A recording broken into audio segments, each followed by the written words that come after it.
Dit-on que les adolescents sont violents? Étonnant. Surtout quand ils sont pointés du doigt comme une cause de l'effondrement de notre société. Ils sont accusés et jugés sans plaidoyer.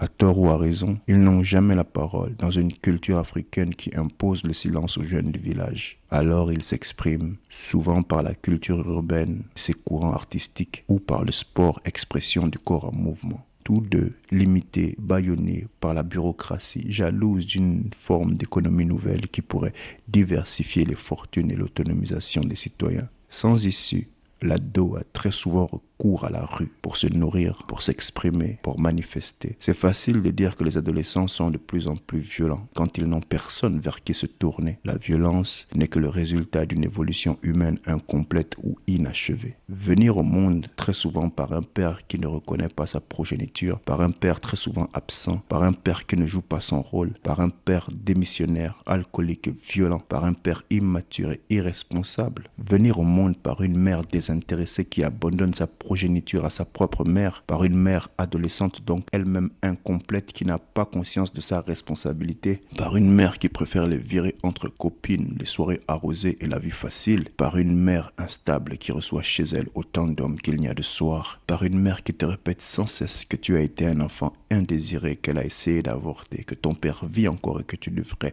tout mettre en œuvre pour le retrouver afin de partir de chez elle. Ces conditions de vie ne sont pas compréhensibles si elles ne sont pas vécues de l'intérieur. C'est irréel et presque criminel.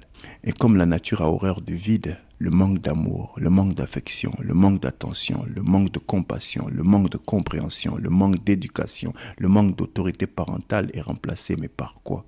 Un enfant de 0 à 7 ans est une tête enregistreuse. De 7 à 14 ans est une tête chercheuse. De 14 à 21 ans, âge de la maturité, est une tête formatée avec un système de pensée. Oui, mais lequel?